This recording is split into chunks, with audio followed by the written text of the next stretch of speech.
Baseball season is here at last, and the excitement continues all season long at DraftKings.com, the official daily fantasy partner of Major League Baseball. Daily fantasy means no season-long commitment. Why wait until the end of the season to claim victory when you can win huge cash every day? Hurry to DraftKings.com now and enter promo code PARDON to play for free. You could win part of the $300 million in prizes being awarded this season. Enter PARDON for free entry now at DraftKings.com. That's DraftKings.com. Pardon the interruption, but I'm Michael Wilbon. One of the One Direction kids is leaving the band. Tony, how are you handling this? I'm Tony Kornheiser. I've already updated my resume and reel. I can be the hot older one, don't you think? You can. I'm sure. Can I make an admission to you? You don't know One Direction. I don't know any of their directions. Right. I don't know a single song they have. Are they from Orlando? Are they from 8 Mile? I think they're from England. Are they? And they're called 1D. You don't know this stuff? Never heard of them. But you know what number Dwight Howard wears. You ought to examine your philosophy of life. Yeah, great. Back tonight. Oh, and very effective, I'm sure. Welcome to PTI, boys and girls. In today's episode, trash talk from West Virginia, Alabama targets Greg Marshall, and Urban Meyer has some decisions to make. But we begin today with a report in the Bergen Record that John Calipari has his eye on the NBA again. In his first NBA go-round, Calipari failed with the New Jersey Nets. But there is talk from an unnamed NBA official that Calipari wants a return. Quote, he desperately wants it. He won't say it out loud. The NBA is the only place he's ever failed, and it drives him nuts. He's not the same guy he was then. He came to the NBA, and he wasn't ready. He's ready now, unquote. Wilbon, could you see Calipari going back to the NBA? Absolutely. I told you last year I saw it. Now, I was a year too early, apparently. But if you go undefeated, so let's just say John Calipari takes this Kentucky team and he finishes it off. And he's won another national title already, 2012. He was in the finals last year and lost. That's right. What more do you do at Kentucky? And there's no better job. Well, he's not going to get the job at North Carolina or Duke. So where would John Calipari go? He's still a young man in college basketball, nowhere else. Why not go back to the NBA, prove he can do it there too? Kentucky is the greatest place to be a coach. They'll give you all the money you want. Well, they better than UCLA, but he's at Kentucky. Yes, it is. Why? They'll give you everything they want, and nobody travels like Kentucky. Nobody is as big as Big Blue. The problem is, sometimes if you don't make the Final Four, if you don't even win a championship, they want you out. Yeah, they want you out. So, Big Blue Nation. So I agree with you. If you have 2 championships and you go 40-0 and you have an all-time team, undefeated, you can leave. Rick Pitino left, went to the NBA, came back to college coaching, won a championship at Louisville. Yeah. Tough place to be when you've been in Kentucky, and hasn't wanted to go back to the NBA. Probably learned something. If I'm Calipari, where am I going to go? Am I going to go where John Wall is in Washington? Am I going to go where Anthony Davis is in New Orleans? Because those coaches would be out. See you later if John Calipari said he wanted those jobs. Look, there's always 6 or 7 NBA jobs open at the end of the season, so we know it's going to happen. And Cal's got alums everywhere. Well, he's not going to take a bad team. If he becomes a head coach, think what happens in 2 years when the cap jumps, the cap ceiling jumps, okay? And you can recruit like John Calipari can recruit. And you got all these pups everywhere in the NBA. You don't think he's going to go to a sub-500 team, do you? Not unless they got like a ton of money and draft picks and they got promised a great player. But, Tony, he's not Bob Knight. I can't see him staying in college basketball another 20 years after he goes undefeated. He had a bad record at New Jersey, just for the record. It was went to the playoffs. 72 and 112. But he went 43 and 39 72 the second and 112, and his players cheered when he left. He didn't get along with them. That was not good. Before Cal contemplates his offseason and his future, he and his team will have to fend off West Virginia. And one of the Mountaineers has already fired a shot at Kentucky. A freshman named Daxter Miles Jr. told reporters in Cleveland today, quote, I give them their props. Salute them for getting to 36-0, but tomorrow they're going to be 36-1, close quote. Kentucky's Devin Booker responded, quote, a lot of teams say things, but eventually you have to step in the ring, close quote. Tony, is Mr. Miles Jr. too cocky for his own good? Well, probably if they don't win, certainly. But if they do win, the freshman averaging 7 points a game. If they do win, he looks like a genius. I don't know if Bob Huggins is with him or without him on this particular thing. But I remember this. I remember going to Notre Dame twice in my life when teams came in with huge streaks, okay? UCLA had won like 5,000 games in a row. Digger Phelps was the coach, and at Notre Dame they beat UCLA. A couple of years later, San Francisco was #1 in the country. They were 26-0. Right? Bill Cartwright, Winfred That's right. Boynes. And Notre Dame beat them. Now, that was at Notre Dame, not in a neutral court. But sometimes people snap straight. Again, Tony, look, we've seen great upsets. And this would be in the category of, even though Villanova and Georgetown should not be considered one of the great upsets, they're conference foes who were fairly even. We've seen teams, NC State, Houston, where you go into a situation, whether it's for the Elite Eight or the Final Four or championship game, you say, no. This is not going to happen, except it does happen. That's the glamour and the glory of single elimination basketball. Did you watch West Virginia the other day? I did. West Virginia comes at you for 40 minutes. They press all over the place. They foul you on every play. And after a while, referees don't even call because they're tired of calling it. They compete, right? Here's who they beat this year. They beat Oklahoma, Oklahoma State, Kansas, Texas, NC State, Wofford, Lafayette. That's 7 tournament teams, not counting what they've done in the tournament. So it's not like nobody's heard of them and they can't play. Look, the fear for me watching this game, one, a competitive game, is going to be 19-2. Yeah. And it won't make a difference. Daxter Miles Jr. is going to be 0 for 4, and he's going to get stage fright because he is once again a freshman. Look, we're both picking Kentucky, but it could happen. But this is the coach you want, a combative, 8-2, tough 8-2 lifetime against who's Calipari. Played in big games. Want that. Wichita State coach Greg Marshall could be the big winner in the coaching ranks after this tournament. Alabama is apparently ready to offer north of $3 million. And Marshall's agent says he will investigate Bama's interest. So Marshall's turned down lucrative jobs at schools bigger than Wichita State. And he says, and his family say, they love being just where they are. But is there a point where Marshall has to go, where he'd be crazy to not go? Greg Marshall is a professional basketball coach. It's what he does for a living. He gets paid for it. He's not in the Red Cross.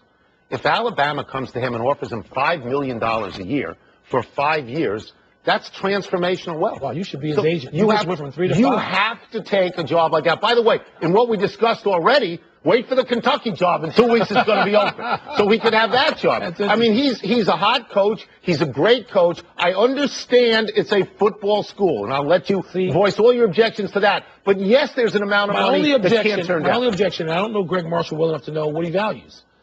You and I would say yes to the money. It's fine. We would. We have.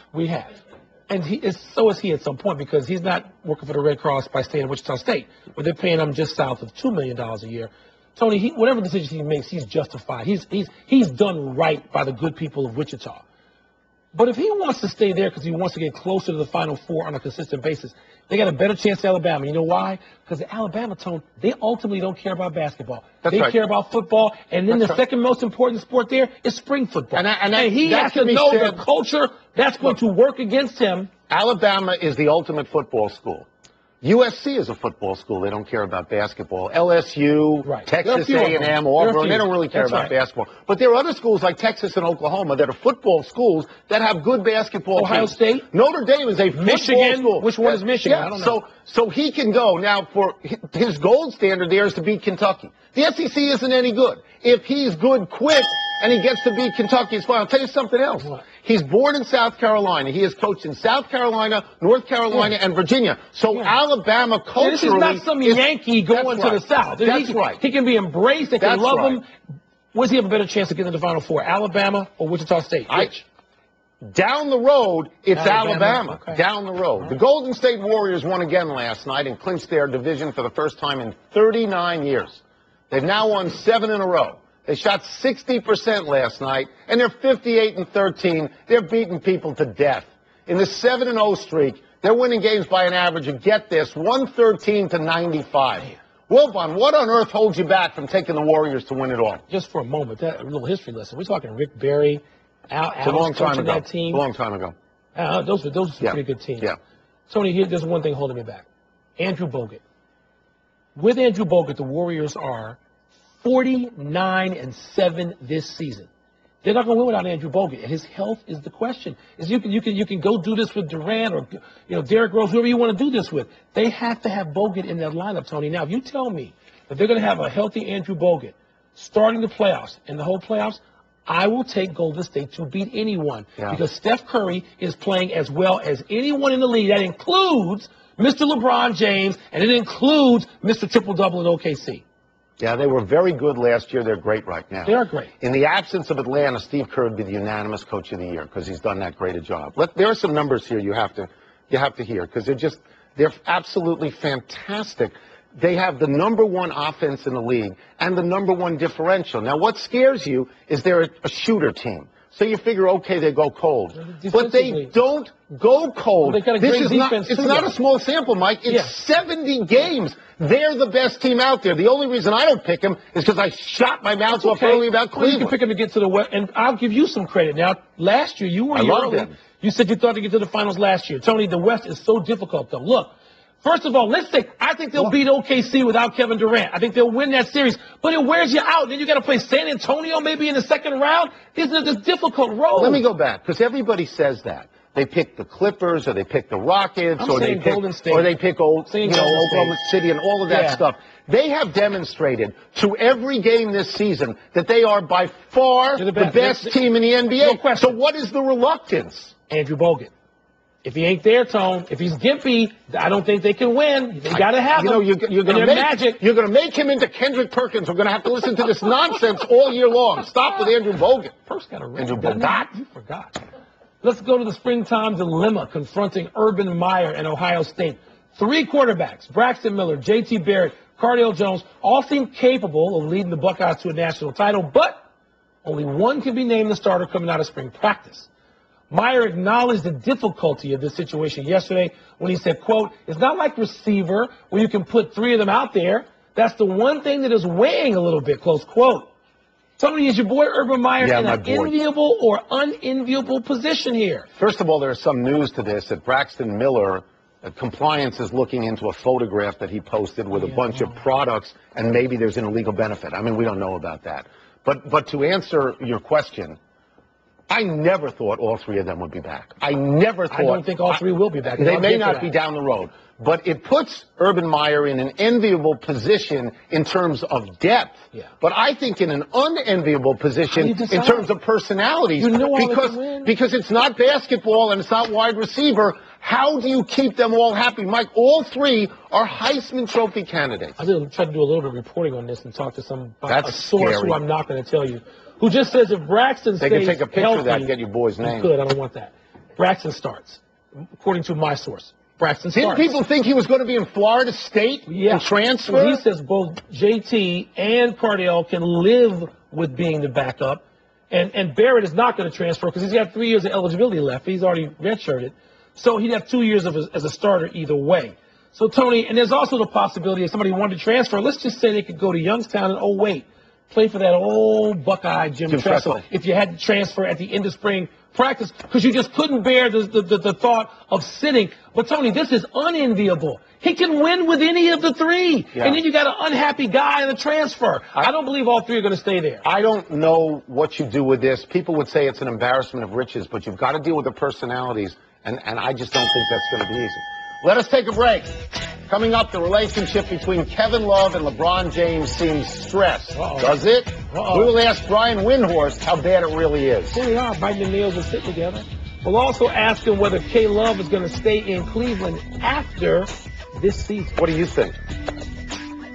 I actually think Baseball season is here at last, and the excitement continues all season long at DraftKings.com, the official daily fantasy partner of Major League Baseball. Daily fantasy means no season-long commitments. Why wait until the end of the season to claim victory when you can win huge cash every day? Hurry to DraftKings.com now and enter promo code PARDON to play for free. You could win part of the $300 million in prizes being awarded this season. Enter PARDON for free entry now at DraftKings.com. That's DraftKings.com.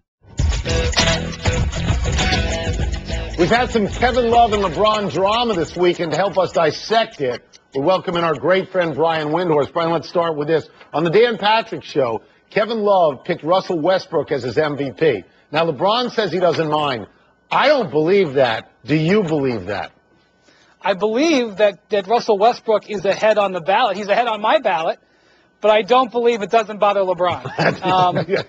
This has been passive-aggressive theater all year between these two guys. I could go on and on and on. I remember there was one game where Kevin Love didn't take a shot in the fourth quarter, and he said, I didn't really have a good look. And LeBron said, yeah, you did. I gave you 2 good looks. Take one of them. And it's been fascinating between these two guys. Frankly, I don't care whether they get along off the court. I don't care whether they're in each other's pictures. I don't care whether they're on each other's MVP ballots. I care that under pressure in a big playoff game, LeBron comes off a pick and Kevin Love is standing in the corner, that LeBron trusts him enough to throw him the ball. And I'm telling you right now that is not the case. LeBron trusts other guys on that team a lot more than Kevin Love, including James Jones. LeBron trusts James Jones more than he does Kevin Love right now, and that's why in certain late-game situations in the last month, James Jones has been on the floor ahead of Kevin Love. That leads me to this, Brian. I'm watching the game last week, and it's a tight game, and I'm thinking to myself, not just to myself, I'm asking anybody I can turn to, what is it that James Jones gives you in the fourth quarter that Kevin Love does not? With all due respect to James Jones, what is the attraction of having him on the floor in the fourth quarter? And who's making that decision? LeBron or the person who's allegedly the coach? Well, LeBron, like I said, right now feels more comfortable with James Jones at the end of the game than Kevin Love.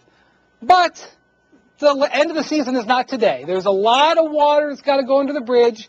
There could be games come up in the playoffs, and LeBron could hit Love, and Love could make baskets. LeBron's opinion on players changes, but from the beginning of the season till now, I've seen a world of difference with LeBron and Kyrie.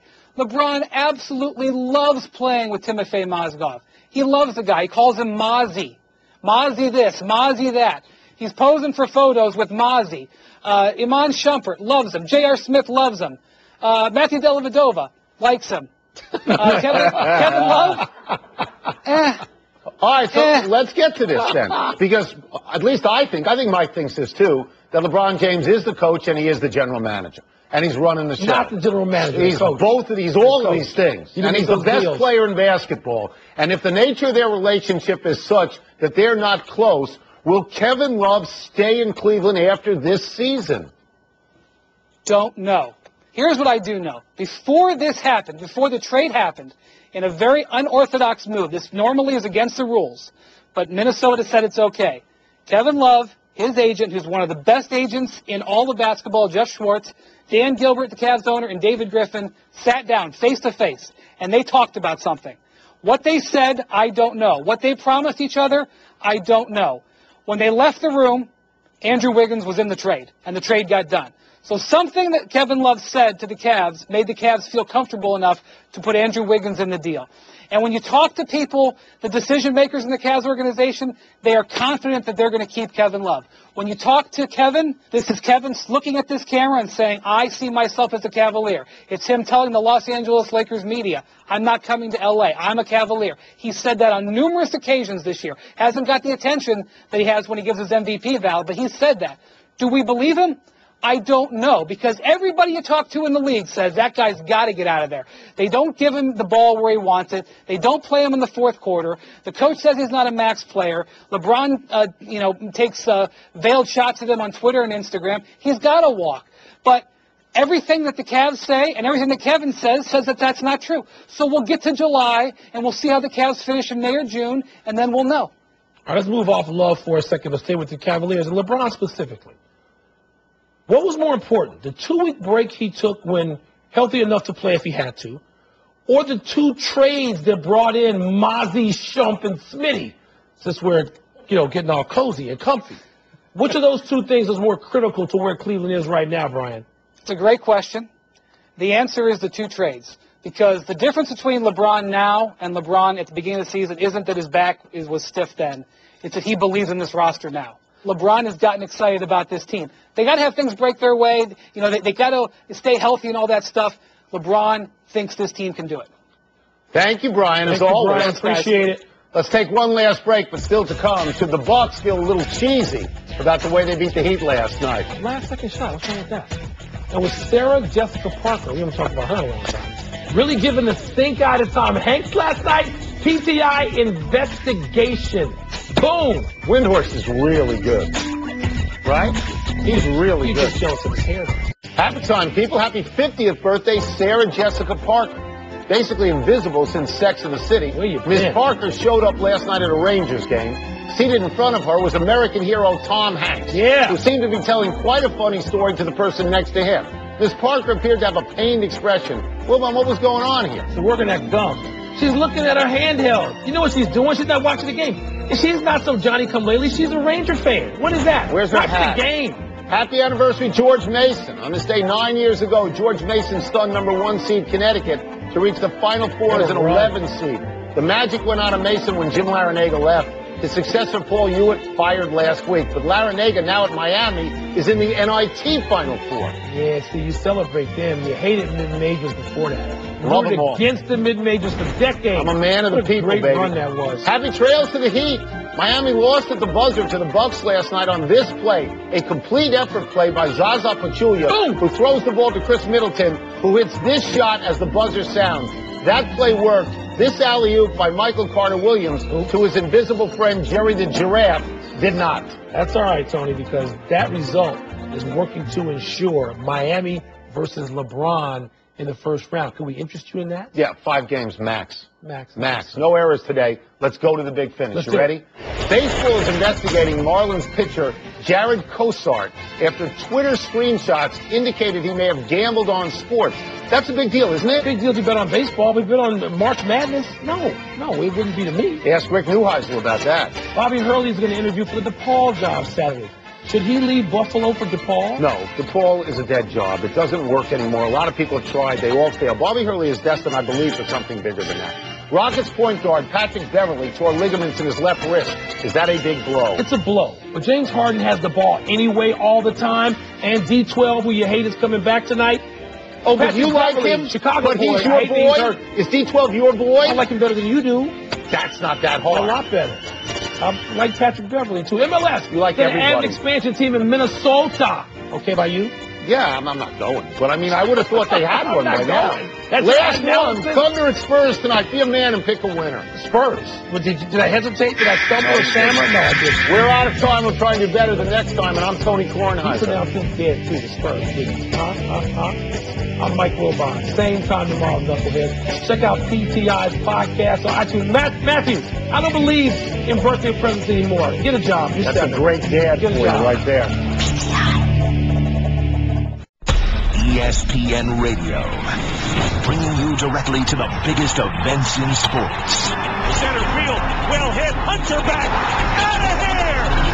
From opening day of baseball, Throw to the plate, safe at the plate! right through the World Series. For the 3rd time in 5 seasons, the San Francisco Giants are the champions of the baseball world. Whether it's LeBron, Chris Paul, or Kevin Durant, when the NBA tips off, ESPN Radio is right there when a champion is crowned. Have a new world champion. The San Antonio Spurs are the world champions. And when the magic of bowl season arrives, ESPN Radio is your home for the new college football playoff. The college football playoff first national champion, the Ohio State Buckeyes. The biggest events in sports can be found right here on ESPN Radio.